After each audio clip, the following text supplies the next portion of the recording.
Assalamualaikum warahmatullahi wabarakatuh. Selamat pagi anak-anak semua. Semoga semuanya dalam keadaan sehat ya.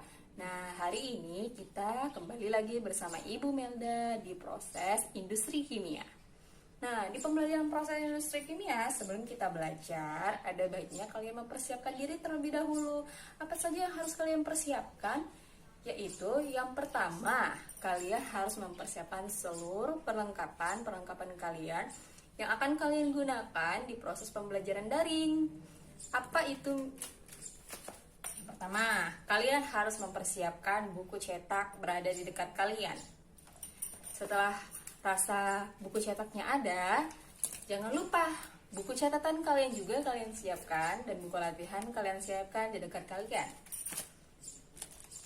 Terus apalagi? Tentunya pena. Kalian juga bisa mempersiapkan pena, penghapus, tip X yang ada di dekat kalian, gunanya agar kalian bisa mencatat materi-materi yang nanti akan Ibu share di video ini. Selanjutnya, sebagai tambahan, kalian juga bisa menggunakan laptop anak-anak. Nah, jika kalian merasa kalian tidak punya laptop, tidak apa-apa, jangan khawatir. Kalian masih tetap bisa mempelajari materi kita lewat HP kalian. Jika kalian merasa semuanya sudah selesai dan ada di dekat kalian, artinya kalian sudah benar-benar siap. Tapi jangan lupa ya, ketika absensi, anak-anak harus menggunakan baju sekolah agar kalian benar-benar siap.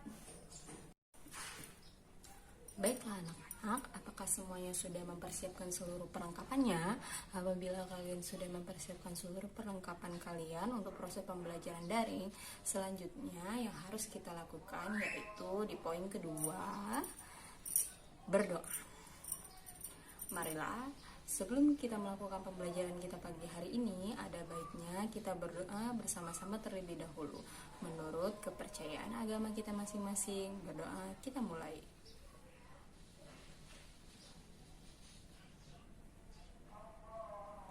Berdoa selesai. Oke, jika kalian rasa kita semua sudah mempersiapkan seluruh perlengkapan, kita sudah berdoa, selanjutnya apa lagi? Nah, selanjutnya yang akan kita bahas adalah kompetensi dasar kita, lalu tujuan pembelajaran kita. Nah, untuk kompetensi dasar yaitu yang pertama, di 3.13 kita akan menerapkan pembuatan sabun dan deterjen. Selanjutnya, untuk praktikumnya adalah kita mampu membuat sabun dan deterjen. Itu adalah kompetensi dasar kita pada materi kita hari ini.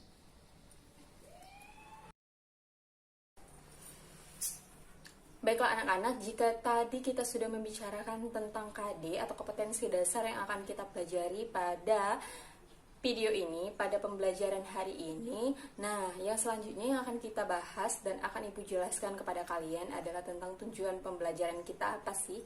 Nah, untuk materi ini, di video ini juga Ibu akan membicarakan banyak hal, banyak materi, yaitu tentang sabun. Sedangkan untuk deterjennya nanti akan Ibu sampaikan di next video. Untuk tujuan pembelajarannya sendiri ada beberapa poin. Di 3.13.1, tujuan pembelajarannya adalah menuliskan pengertian dari sabun. Jadi, sebelum kita panjang lebar bicara tentang sabun itu seperti apa, harus tahu dulu pengertian sabun itu apa sih.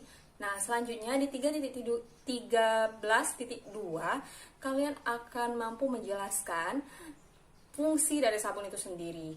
Nah, di 3.13.3 adalah kalian menjelaskan dari reaksi saponifikasi pada sabun.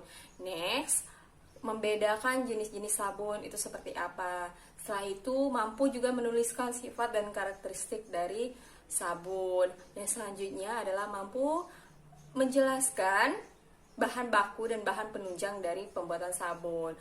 Lanjut, nanti kalian juga akan menjelaskan proses daripada pembuatan sabun itu. Next, akan mampu menentukan dan menjelaskan perlengkapan apa saja yang digunakan dalam pembuatan sabun, membedakan lemak nabati dan lemak hewani, menjelaskan peranan sabun di dalam satu industri itu seperti apa.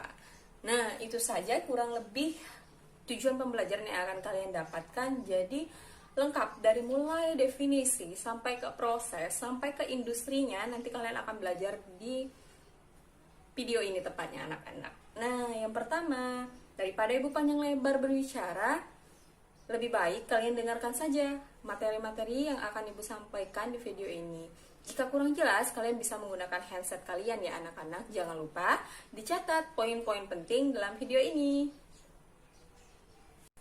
Nah, baiklah anak-anak, jika tadi kita sudah bahas tentang tujuan pembelajaran, agenda kita kali ini adalah materi. Masuk ke materi anak-anak semua. Nah, untuk materi, yang pertama sesuai janji ibu bahwa kalian akan mampu menuliskan pengertian dari sabun itu seperti apa. Nah, jadi ibu jelaskan bahwa sabun, lihat di atas ya, bahwa sabun adalah bahan logam alkali, dalam hal ini adalah basa, dengan rantai asamnya yaitu monokarbolik yang panjang. Jadi dia punya rantai yang panjang. Nah, untuk larutan alkalinya itu ada dua biasanya digunakan dalam pembuatan sabun. Yang pasti yaitu larutan alkali yang berupa basa. Contohnya adalah NaOH dan KOH. Nah, bedanya apa antara NaOH dan KOH? Jika NaOH, kalian penggunaan larutan alkalinya digunakan untuk pembuatan sabun yang padatan biasanya. Misalnya sabun mandi kalian bentuknya yang padatan itu menggunakan larutan alkali NaOH. Sedangkan untuk larutan alkali yang berupa KOH itu bisa digunakan untuk pembuatan sabun yang sifatnya cair. Jadi nanti larutan alkalinya tidak akan memadat meskipun dengan penambahan bahan-bahan yang lainnya, karena dia menggunakan larutan alkali KOH. Itu bedanya ya anak-anak untuk penggunaan larutan alkali. Jadi jangan bingung lagi ketika ditanya bedanya NaOH sama KOH apa? Sama-sama basa padahal. Nah, itu bedanya nanti di produk jadi sabun kalian. Nah, selanjutnya setelah tadi ibu bahas tentang pengertian sabun itu apa, kalian sudah tahu bahwa sabun adalah produk pembersih yang digunakan untuk membersihkan tubuh kita. Jadi lebih ke fungsinya untuk mengemulsi dari kotoran-kotoran yang ada di dalam tubuh kita, yang ada di sekitar tubuh kita yang akan kita bersihkan. Dari mana? Dari berupa minyak misalnya, dengan zat-zat lainnya. Nah, dengan sabun inilah dia melalui nanti namanya proses saponifikasi akan membersihkan daerah tubuh kita yang kita anggap kotor dengan bantuan penggunaan sabun. Jadi dia mengemulsi kotoran-kotoran atau zat-zat pengotor lainnya. Jadi seperti itu anak-anak. Nah, jika tadi kalian sudah bahas mengenai pengertian dari sabun, setelah itu tahu fungsinya, nah selanjutnya kita bahas mengenai reaksi saponifikasi. Jadi reaksi saponifikasi ini adalah reaksi antara asam lemak dari minyak nabati ataupun bisa juga dengan menggunakan minyak hewani. Nah, reaksi antara asam lemak dari minyak nabati dan minyak hewani tadi akan dihidrolisis dengan menggunakan larutan alkali yang saya sebutkan tadi, yaitu larutan alkali basa kuat. Nanti akan menghasilkan namanya garam karbosilat. Nah, atau disebut juga dengan sabun dalam hal ini. Dan akan nanti menghasilkan ada hasil sampingnya. Apa itu? Nah, kalian bisa lihat di reaksi samping. Nah, ini adalah reaksi dari saponifikasi. Reaksi saponifikasi adalah ketika trigliserida, dalam hal ini berupa asam lemaknya tadi, ditambahkan dengan basa kuatnya yaitu NaOH, akan menghasilkan yang namanya sabun dan hasil samping yaitu gliserol.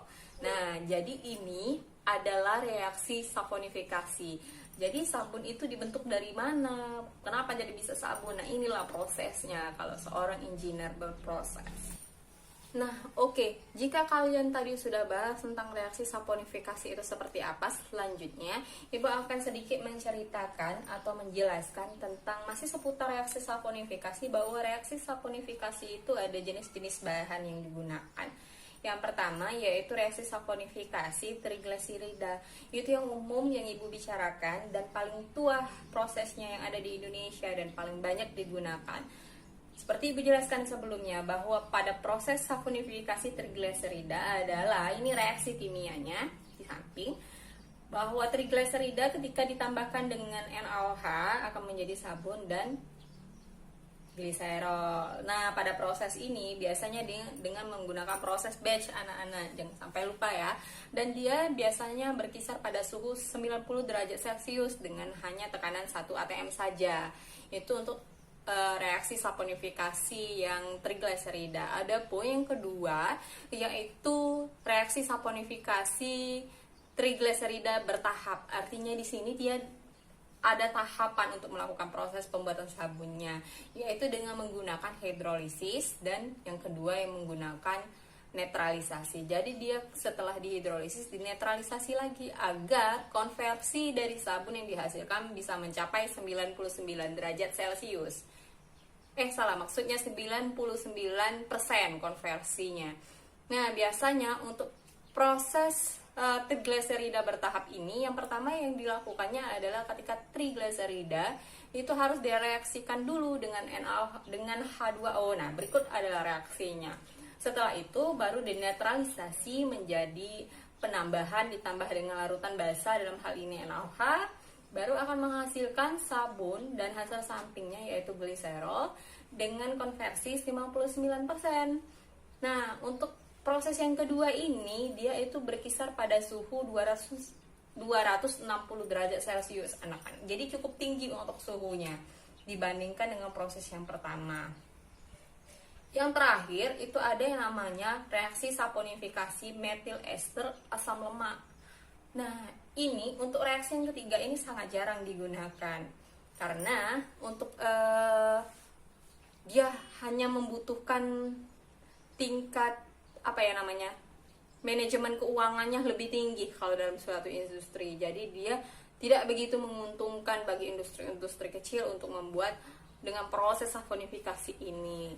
Dan hasil sampingnya pun berbeda untuk reaksi saponifikasi dengan metil ester ini. Jadi nanti untuk reaksi saponifikasi metil ester ini sebagai berikut reaksinya. Nah, jadi hasil sampingnya bisa kalian lihat bahwa dia akan menghasilkan sabun dan namanya metanol. Jadi dalam proses ini dia juga dibantu dengan katalisator. Kita tahu bahwa katalisator itu adalah suatu proses yang digunakan untuk mempercepat suatu reaksi. Katalisator itu ketika dijual harganya mahal. Nah, jadi ini tidak begitu menguntungkan dan tidak begitu efisien. Makanya yang paling banyak dan paling umum digunakan itu adalah pada proses yang pertama yang Ibu jelaskan di awal tadi. Begitu ceritanya. Next, yang akan kita bahas adalah sifat dan karakteristik dari sabun anak-anak. Nah, untuk sifat dan karakteristik sabun sebenarnya hanya ada 3 poin. Yang pertama, yaitu sabun yang harus kalian gunakan itu adalah larutan alkali. Dalam hal ini adalah basa kuat. Yang kedua, sabun yang digunakan kalian itu harus bersifat membersihkan. Jadi kalau itu bukan membersihkan, bukan menjadi sabun. Yang ketiga, harus namanya viskositasnya yang cukup tinggi. Nah, itu adalah sifat dan karakteristik dari sabun. Baiklah, jika kita tadi sudah berbicara tentang sifat dan karakteristik dari sabun, anak-anak, selanjutnya akan kita bahas adalah bahan baku dan bahan penunjang dari proses pembuatan sabun itu sendiri apa. Nah, untuk bahan baku dalam proses pembuatan sabun yang pertama yaitu ada minyak. Nah, jadi untuk proses membuat sabun itu harus ada minyak terlebih dahulu. Minyak yang digunakan bisa menggunakan minyak dari lemak hewani ataupun dari lemak nabati. Nah, selanjutnya ada juga bahan baku yang kedua yaitu NaOH. Tadi seperti yang Ibu jelaskan di bagian awal, dalam proses pembuatan sabun harus melalui yang namanya reaksi saponifikasi.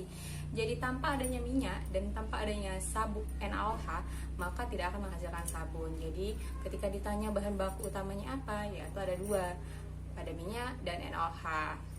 Nah, next, atau bisa juga kalau kalian tanpa menggunakan OH bisa pakai KOH. Yang pasti dia harus menggunakan basa kuat. Serta untuk bahan penunjangnya. Nah, untuk bahan penunjangnya ada beberapa bahan yang digunakan. Masing-masing industri biasanya berbeda-beda untuk bahan penunjangnya. Yang pertama yaitu ada asam stearat.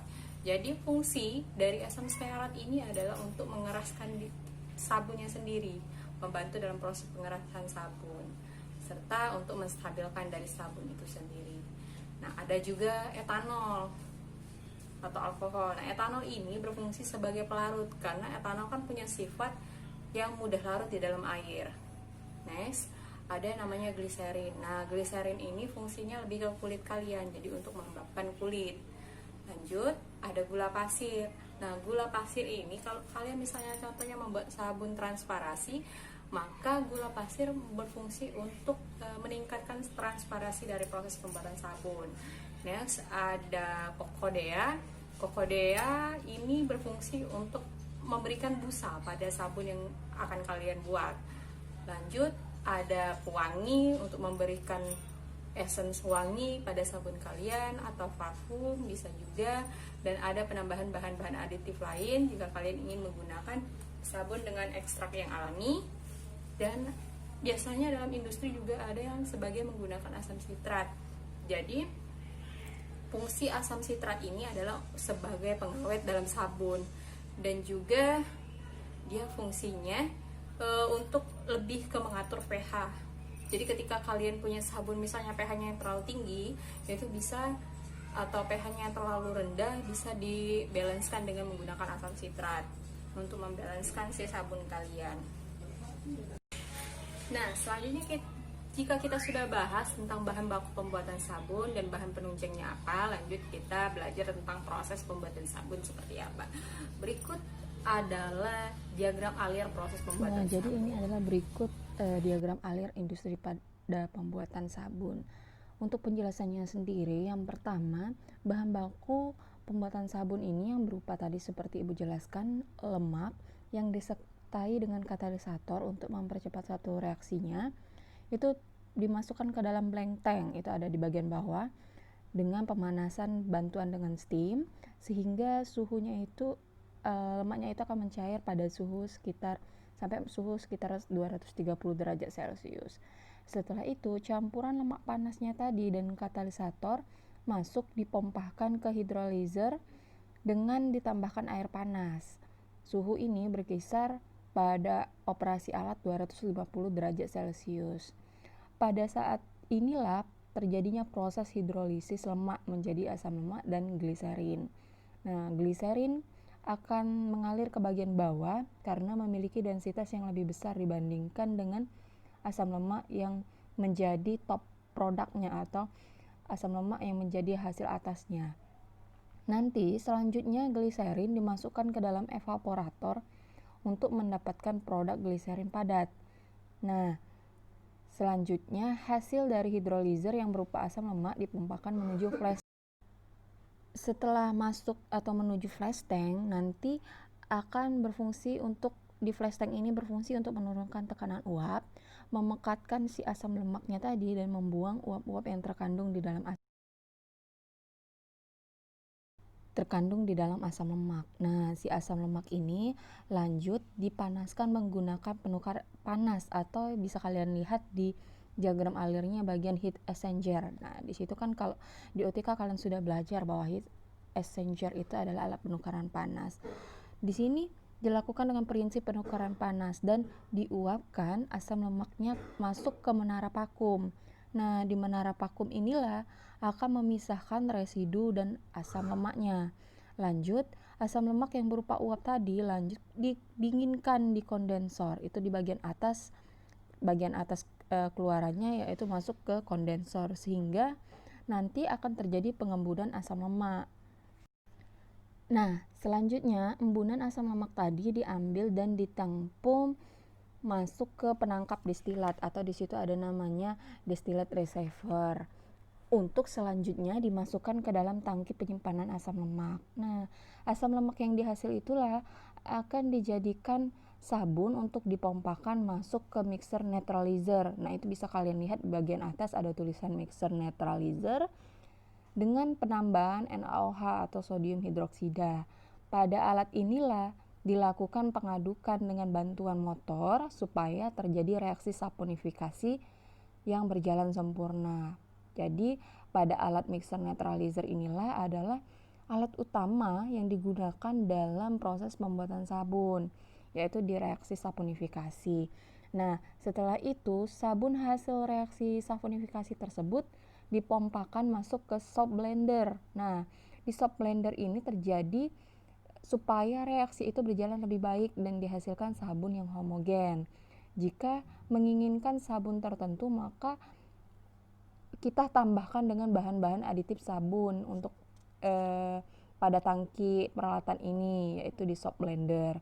Lanjut ke finishing bar konvensional. Jadi sabun dikemas dan dilakukan proses pengaliran dengan pompa tekanan tinggi melalui penukaran panas. Jadi untuk penukaran panasnya sendiri terjadi di HE seperti yang Ibu jelaskan sebelumnya.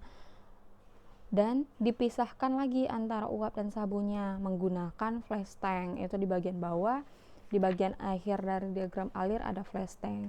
Kemudian nanti hasilnya dialirkan untuk udara yang bertekanan dan dialirkan ke dalam freezer sehingga diperolehlah sabun untuk menuju ke pengemasan sabun. Begitu proses.